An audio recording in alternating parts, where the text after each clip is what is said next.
Hello and welcome to this Christmas Eve episode of Raw Chatter. Yes, it is Christmas Eve 2024, just in case you didn't know. I hope you are enjoying getting ready for Christmas Day tomorrow, whatever you are up to. And I know for many of you listening, it's not actually a celebratory day for you, but you do kind of participate in doing something today. So what I want to talk about today is really what Christmas is all about in terms of the three C's. And that's how I'm going to kind of go into this whole episode, which really is about multiple things, if I'm honest. I know that for the majority of people who I am helping, this can be a minefield at this time of year. It's probably one of the most tricky times of year that they have to navigate through. And if you are somebody who is struggling with binge eating disorder, with emotional eating, with body image issues, with anorexia or bulimia, an alcohol addiction issue, a painkiller addiction issue, this time of year kind of highlights what you are able to do and what you feel that you are not able to do. The things that cause you stress and a lot of tension, and the things that perhaps don't. And it's a challenge for you to be able to say what you need to say, to show up how you would like to show up, and be true to yourself. And there is a challenge. Right, for people who just see this time of year as what it is, a celebration close to the end of the year of hopefully an interesting, enlightening year, an opportunity to connect with people, an opportunity to be or feel a part of a community, and an opportunity to just take some time out, to wind down, to relax, and just really reflect. Now, for many of us, that is what it is. But for a lot of you listening, and for a lot of the people I help, and for the past version of me, this time of year was a time of year that I dreaded because there was food and there was alcohol everywhere. And on the one hand, that was kind of almost a golden ticket to be able to indulge in my food and alcohol addictions because everybody else was, and suddenly I wouldn't necessarily stand out or look like I was doing anything different to other people. But also it was so difficult to be able to know what appeared normal, what was over the top, and the emotional conflict that goes on in your head when you are struggling with trying to do what you want in terms of changing how you feel and your body image. If weight loss is one of the big things that is important to you, or maintaining, as it was for me, a very unattainable long-term weight that wasn't healthy. And so for a number of Christmases, I struggled with wanting to not put on weight because I was struggling anyway to maintain a weight that was technically underweight and just unsustainable and unmaintainable if I was ever going to eat like a normal person. But my story was that, well, thin equals. And for those of you who are in that mindset, whether it's anorexia or bulimia, and I just want to caveat that a lot of people with bulimia can look very underweight, and a lot of people with bulimia can be overweight or can be a normal weight. In other words, bulimia and emotional eaters are not necessarily a certain weight. You can't tell. People don't have it emblazoned on their heads, and you certainly can't tell by somebody's body size what their relationship with food is. And this is something that I just want to touch on very, very quickly, as a little an aside. When we are meeting up with people, particularly family members, and I'm sorry to say this, but family are the worst offenders when it comes to this, and close friends, right? Neighbors, not so much, and acquaintances, not so much. But It's not okay to comment on someone's size thinking that you're giving them a compliment. You don't know what is going on in that person's head. So, as an example, my daughter has recently dropped a significant amount of weight. She has struggled with yo-yoing weight because of the job that she had over the last couple of years, working in a bakery and working different hours and shifts that mean it affects your metabolism, it affects your body's hunger signals, and so on and so forth. And so she's decided that she is now ready to actually take care of herself. Not because of what I do, and this is important. Yes, my background is I'm a fitness instructor and I help people with their health, but I can't coach my daughter. I'm way too close and I would never dream of. Right? I can lead by example, but I can't tell her what to do, and I never have done. So she's chosen on her own volition to start working out because she wants to look and feel better and to just change up how and what she's eating. As a result, she is looking very different. And people think it's okay to comment on how much weight she's lost. And it's not okay. No, and she doesn't take it as a compliment. What it actually does is send her into a bit of a spiral in her own head, because what she's telling herself is, well, they obviously must have thought that I was really fat beforehand then. And she wasn't, right? She was a size 12/14, which is the average, and carried it very, very well. In other words, she wasn't a kind of person who had obvious rolls of fat or anything like that. And so it's not a compliment to her. In fact, she's upset by it. Every time somebody says it, it really, really upsets her. Now, for those of you listening to this who make a habit of commenting on somebody's weight, especially when they've lost weight, be careful, right? Because you don't know how that's going to be received. And it may not be the compliment that you perhaps are thinking that it is, because not everybody wants to lose weight. If somebody has an illness, if somebody has cancer, and they are dropping weight very, very quickly, are you going to make a comment on that? Well, how about you don't know that they have cancer and you make a comment on it? How do you think that's going to be received? In other words, I would love it if all of us as a society can stop commenting on people's appearance, thinking that you are making a compliment, because you do not know how it's going to be received, right? As soon as you utter the words, "you look," stop. Right? Because you're voicing your opinion on somebody else's appearance. And how about they didn't ask and they don't want to know? So a classic one for people who are recovering from disordered eating issues is, "Oh, you look well." Well, you might as well just give them, a knife and stab them in the heart. Because in their head, that is interpreted as, you've put on weight, you now look fat. Right? So it's important that I really hammer this message home. If somebody has gained weight, or you think somebody has, keep your mouth shut. If somebody has lost weight and you think they have, again, keep your mouth shut. If somebody has changed their hair color and had a haircut, well, by all means, comment on, "Oh, I see you've done your hair differently." But do not start the sentence with, "you look," right? And I'm not just talking about weight here. It might be age. "Oh, you look younger." Well, that's not necessarily a compliment, because what you're actually saying is, "well, I looked years older," or "I looked like an old hag before." So really think about, why are you making a comment on somebody else's appearance?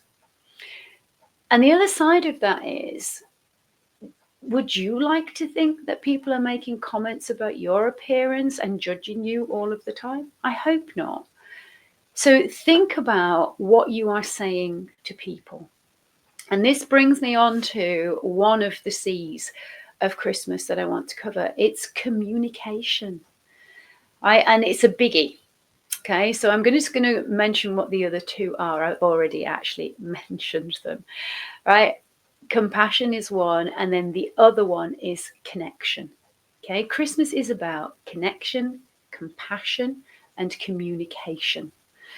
We are all humans, right? Having an experience that we call life on this planet.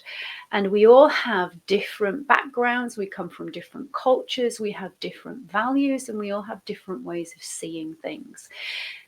It is not black and white. It is not right or wrong. And yet, at this time of year, particularly, and I'm going back to when families get together, there is this idea that some members of the family have that their way is the right way because it's the way they've always done things, and that there can't be another way, or another way is the wrong way. And this is when communication becomes very, very challenging and very, very difficult. And I want us all, if we can, to really think about how do we communicate with one another? Because a lot of us tend to think that other people are mind readers. And I'm here to tell you, no, they're not. Okay. If you don't clearly explain what it is that you want somebody to do, and they do something different to what you thought, and I say that on purpose, to what you thought you'd communicated, it's on you. It's not on the other person.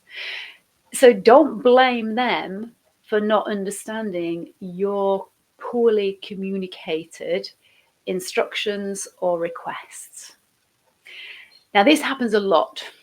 Okay, and I was having this conversation just yesterday with one of my clients because he very much wants to blame other people when things are done incorrectly in a work environment.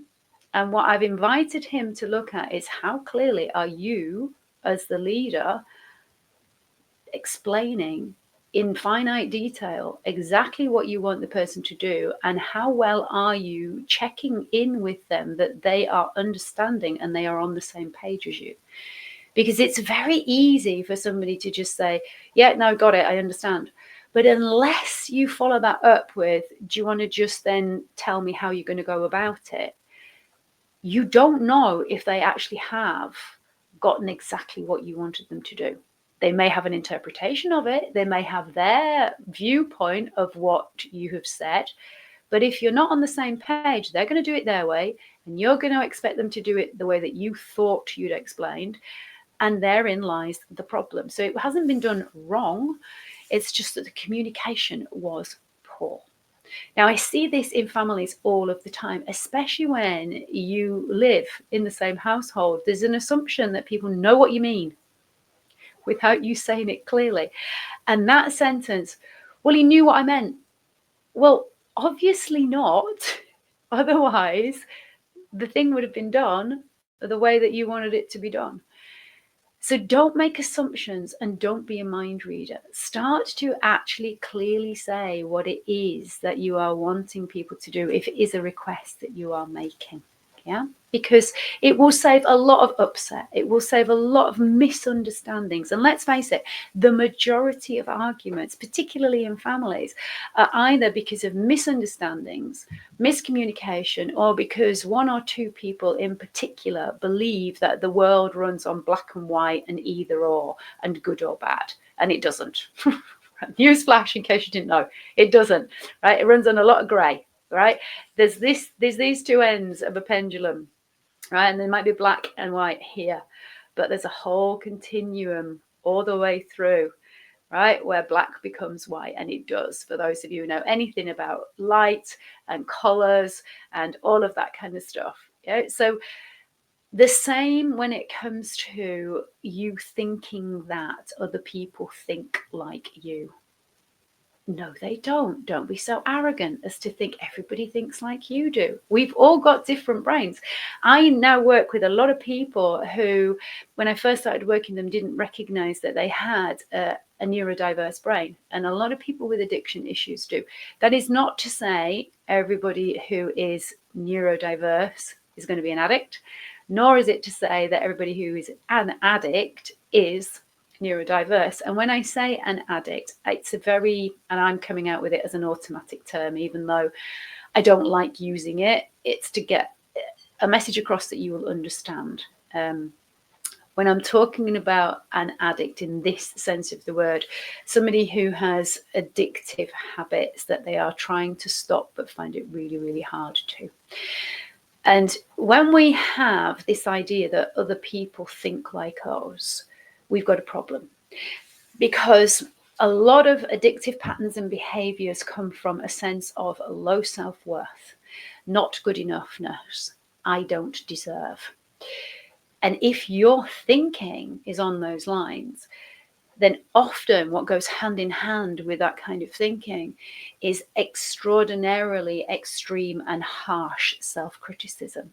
And therefore, if you are criticizing yourself in the same way, and you think other people should know what you want if you have high expectations of them. In other words, if you're putting your critical thinking onto other people's behavior, looks, or whatever else that you do, then beware, because you are setting yourself up in a way that is not necessarily helpful to you or to them.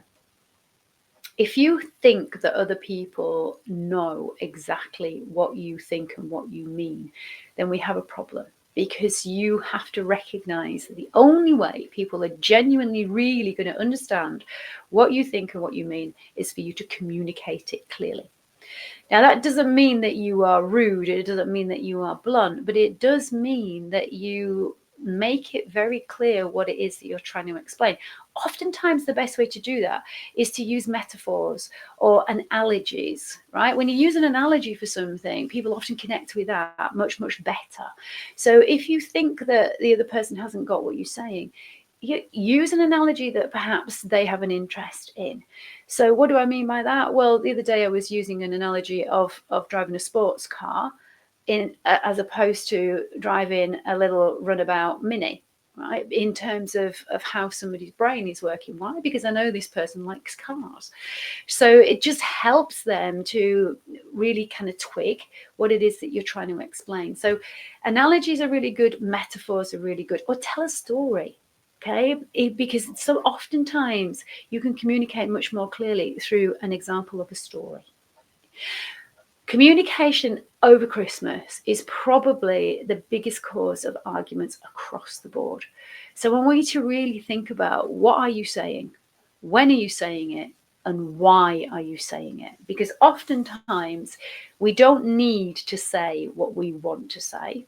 We need to keep it in our heads and shut up, right? Or if you do feel that you need to say it, do you need to say it right now? And do you actually clearly know why you want to say it? Because if you're wanting to say something to make you look better than somebody else, that's not a good reason to say it. That's just an ego boost for you. If you're wanting to say it to make the other person look bad, just regardless of whether you look good or not, but to make them look bad, then why? Why would you want to do that? What is the gain for you? Why do you want to do that to somebody else? Is it that you want someone else around them, someone else in the family, to think badly of them? Okay, and if that's the case, why? Which takes me on to compassion.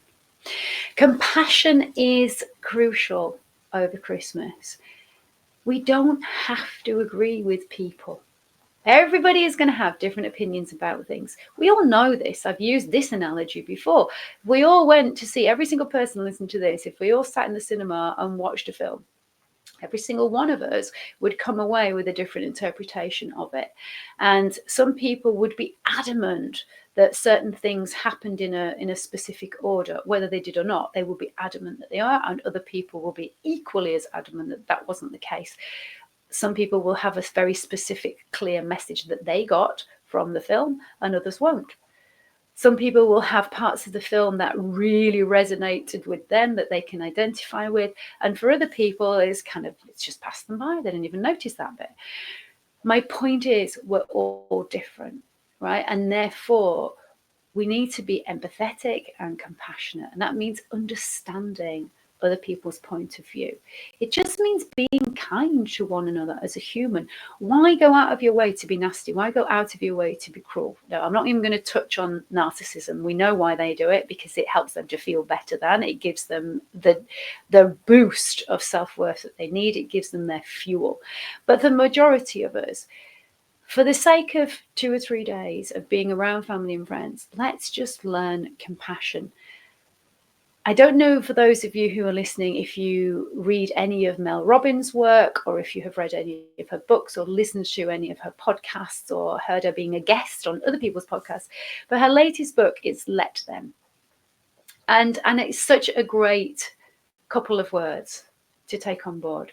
Just let people be themselves, right? Just let them, okay? You be you and let them be them.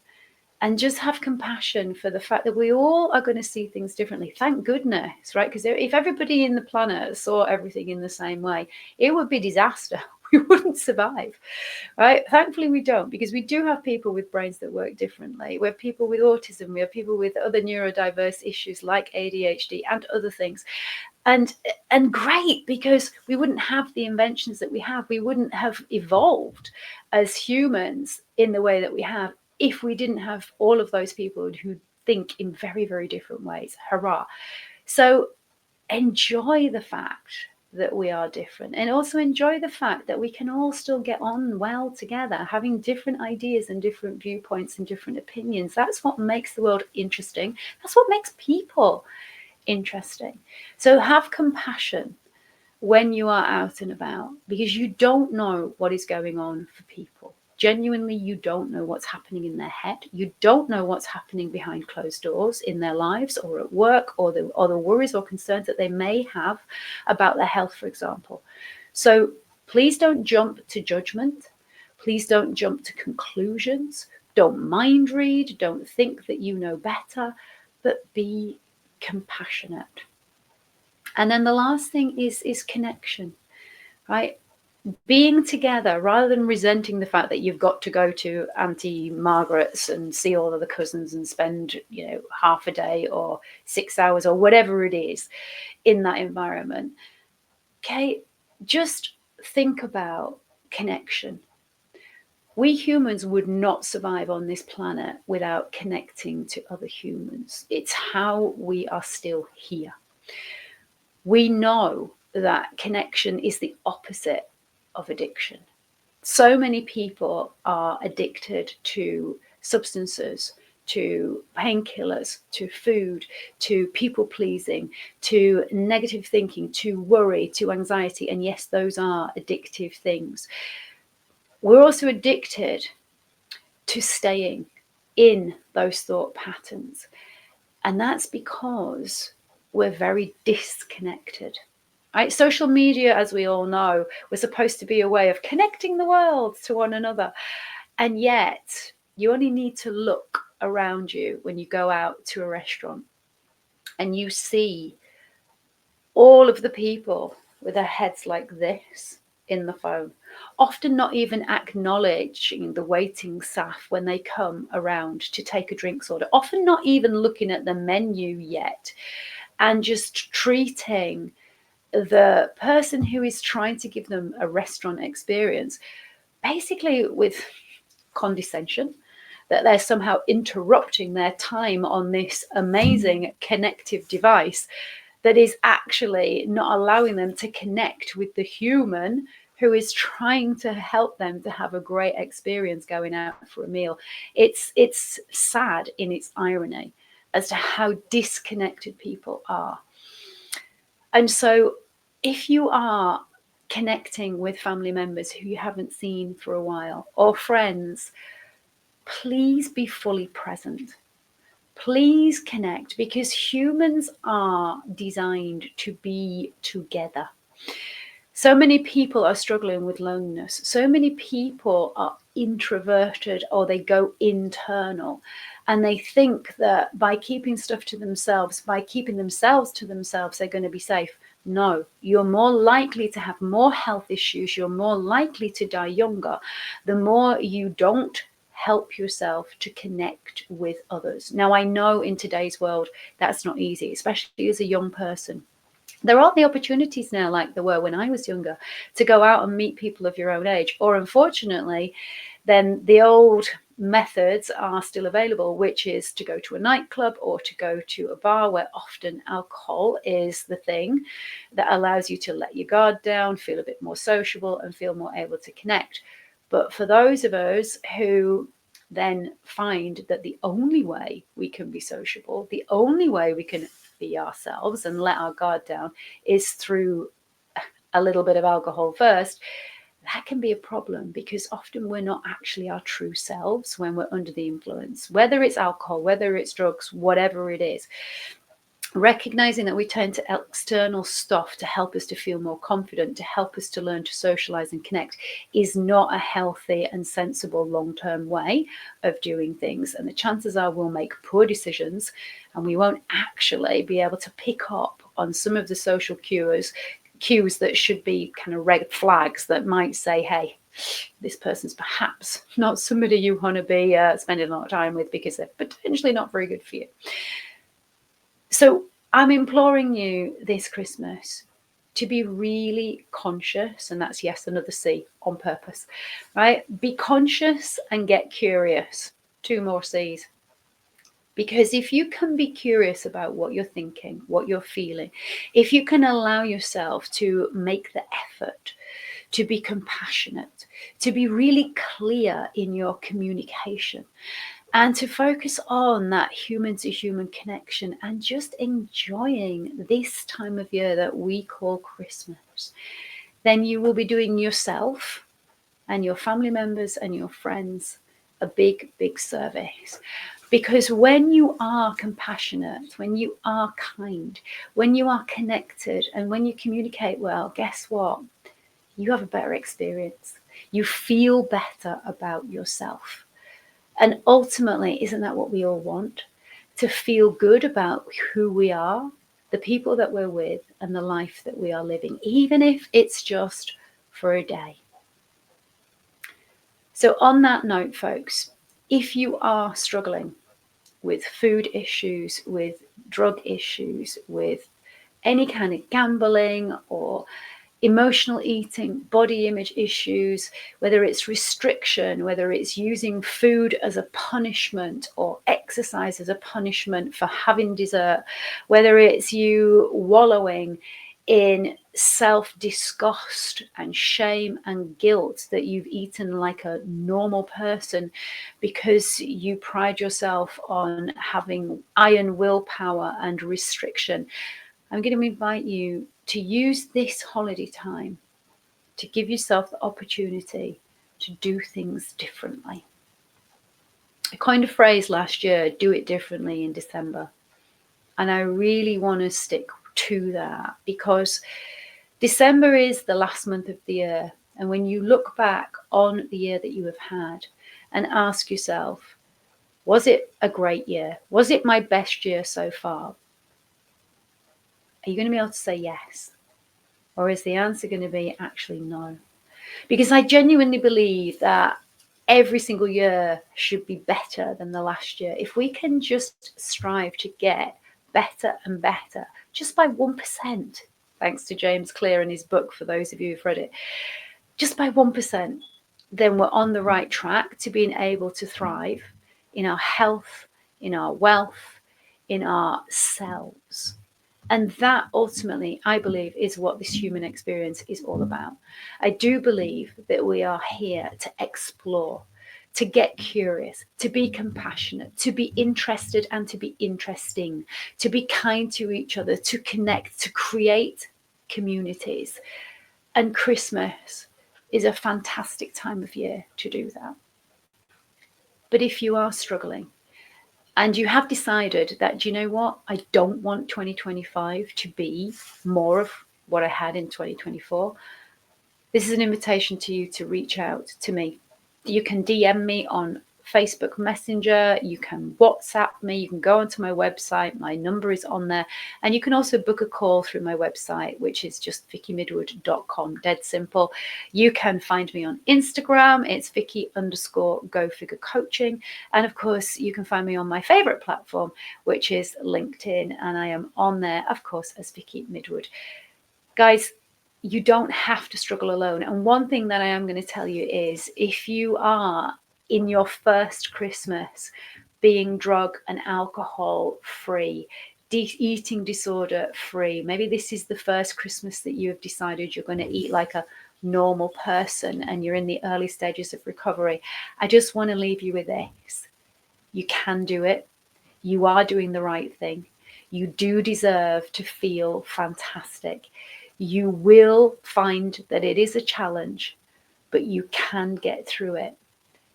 And what I need you to know is, it just gets easier the more you do it, and it feels better year on year. In 2025, I am going to be 20 years clean and sober.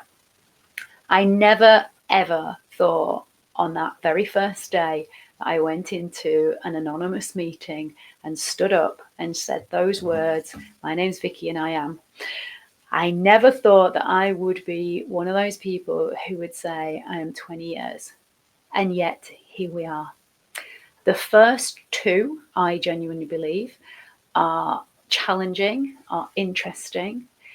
Then the next few, you start to learn about yourself in ways that you find intriguing, and for me, just led me down all kinds of different avenues because I wanted to find out more. What we do know, what I share with all of the people who I help to create a fabulous optimum human health, is that you will start to know yourself in a way that you have never known yourself before.